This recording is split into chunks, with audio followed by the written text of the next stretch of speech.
All right, guys, welcome back. Thank you so much for tuning in. It's your boy Blake the Strafe. We're going to be going over my personal thoughts on Halo Infinite. Let me just start off by saying that this was one of the most fun Halo experiences that I've had in a while with a new Halo game. I haven't been impressed with a new Halo game in probably about a decade, and playing this, not only did the TTK feel really good, but the overall gameplay movement, the way the weapons work, the new weapons, everything was just so awesome. Even the sniper rifle. However, there are a few things that I would like to talk about too that could use some improvement.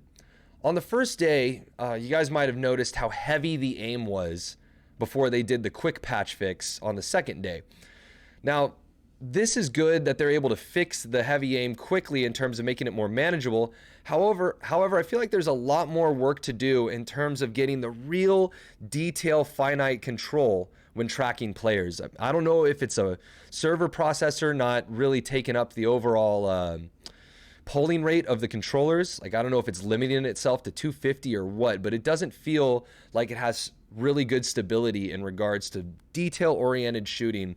Like when somebody jumps and you're just tracking that movement top left or top right, it feels very chunky when you're trying to get that last few shots off.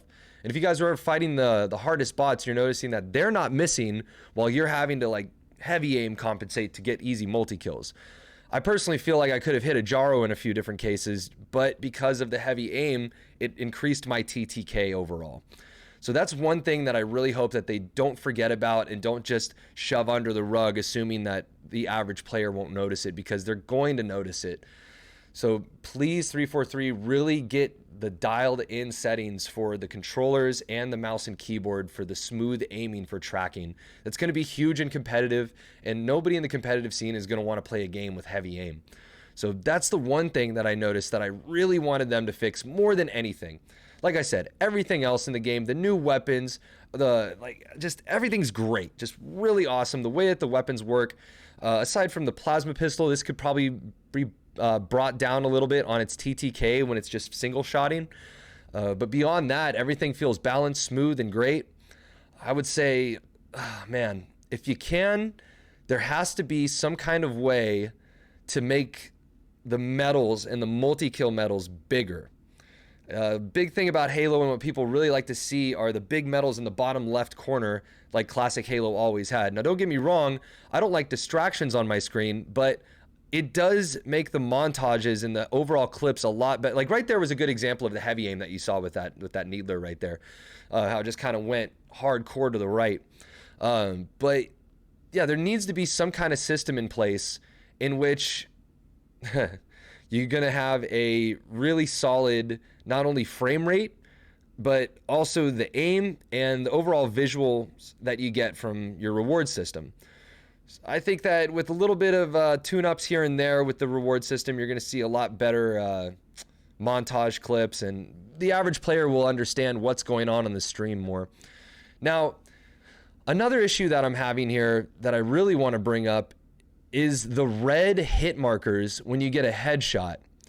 Now, this would be good if you have like a battle rifle or something like that, but when it comes to some of the weapons that aren't one-hit kill to the head, it can be very confusing after you get that hit marker, because I don't know if it's just a subconscious thing, but when I see a bunch of white hit markers and then a red hit marker comes up, it makes me feel like I've already killed my enemy.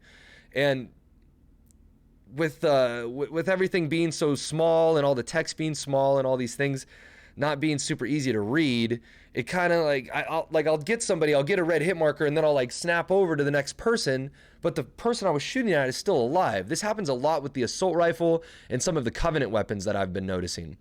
So hopefully they'll be able to maybe redesign or implement maybe a double hit marker, just like Call of Duty has, for when you get a headshot rather than it being a red hit marker, and maybe save the red hit marker to be something that you get even on body shots, but only on kill confirmations. I think would be the most beneficial way to update the hit markers in this game. But beyond that, I mean, this game is awesome. The TTK is fast when you hit all your shots.